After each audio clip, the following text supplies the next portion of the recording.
They didn't ask me if I wanted to leave. They asked me where I wanted my furniture delivered. That's how it started. Not with concern, not with discussion, with logistics. My name is Edward Collins. I'm 90 years old, and 3 months ago, I found out that my children had already toured assisted living facilities without telling me. I bought this house in 1979 with my wife, Ruth. $68,000. 30 years of mortgage payments. 30 years of overtime shifts. 30 years of believing this place would outlive us. And it did. Ruth passed away 6 years ago. A stroke. Fast. No warning. The first night without her, I slept in the living room because the bedroom felt too big. Now it's just me. 4 bedrooms. 2 bathrooms. Hardwood floors that creak in the same spots they did when my kids were teenagers sneaking in late. Every wall has fingerprints of our history. The dent in the hallway from when my oldest son tried indoor baseball. The burn mark on the patio from a failed 4th of July experiment. The pencil marks tracking their heights, still there. I never painted over them. That's not real estate. That's evidence. At first, the conversations were subtle. Dad, are you managing okay? Dad, that staircase looks steep. Dad, wouldn't it be easier somewhere with medical staff? Easier. That word always means harder for someone else. Then came the brochures. Smiling seniors playing chess. Sunlit dining rooms. Resort-style independence. Independence inside a managed schedule. One Sunday dinner, my daughter Claire cleared her throat. We've scheduled tours at 3 places. Scheduled. Past tense. I put down my fork. You scheduled tours of where? Assisted living communities. Communities. They never said nursing home. Rebranding is powerful.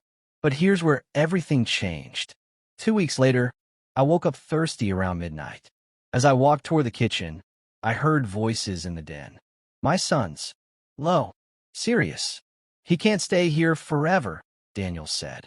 I know, Mark replied. But he's stubborn. Pause. Do you know what this house is worth now? Silence. 1.6 million. My heart skipped. 1.6 million. When Ruth and I bought it, people told us we were irresponsible. Now it's an investment strategy. If something happens to him, Daniel continued, we'll be stuck in probate for months. The market could shift. Taxes could change. Not if something happens to Dad. If something happens to him. I went back upstairs quietly. But I didn't sleep. The next morning, I did something they didn't expect. I called an estate planning attorney. Her name was Sarah Mitchell. Sharp. Direct. No nonsense. She looked at me and asked 3 questions. What day is it? Wednesday. Who's the president? I told her. Do you handle your own finances? I balance every account myself. She leaned forward. Then legally, you are competent. And no one can force you to sell your home. Not your children. Not a court. Not anyone. Unless you're declared mentally incapacitated. And I wasn't. But she did say something else. If you don't update your estate plan, you leave room for conflict. Conflict. That word stuck. We spent the next month preparing. Updated will. Revocable living trust. Healthcare directive. Durable power of attorney. Chosen by me, not assumed. And one very clear clause. The house cannot be sold while I am alive. No temporary location. No asset restructuring. No for your own good maneuvers. After I die, they split everything evenly. But while I breathe, this house breathes with me. Now here's the twist they didn't see coming. I also installed something else. Medical alert system. Security cameras. Fall detection watch. I eliminated their strongest argument.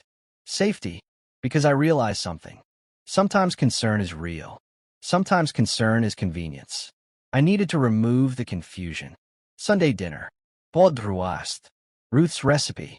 Halfway through dessert, I placed a folder on the table. I heard you, I said calmly. Nobody moved. I'm not moving. And legally, I don't have to. Mark looked defensive. Dad, we're just trying to protect you. From what? I asked. Silence. From aging? I continued. Claire's eyes filled with tears. We're scared, She whispered, "We don't want to lose you." And suddenly, the anger drained out of the room. This wasn't just about money. It was fear.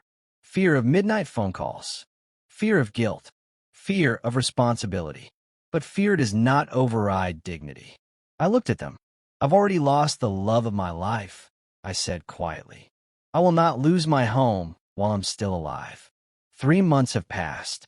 They still visit. They still call. But the brochures stopped. The pressure stopped. And something else changed. They started asking instead of telling. Last week, Daniel fixed my porch light without being asked. Claire brought photo albums, and we spent hours laughing. Mark asked me to teach his son how to sand wood properly. The house feels alive again. Not because it's worth $1.6 million, but because I reminded everyone, including myself, that I'm still here. Let me tell you something important. A house becomes valuable the day the market says so. A home becomes valuable the day you fight for it. I am 90 years old. I have buried my wife, paid my debts, raised my children, survived recessions, wars, and surgeries. I will not surrender my independence early just to make the paperwork easier. And neither should you. If someone is trying to make decisions about your life without asking you first, pause, breathe, get informed, get legal advice, protect your rights.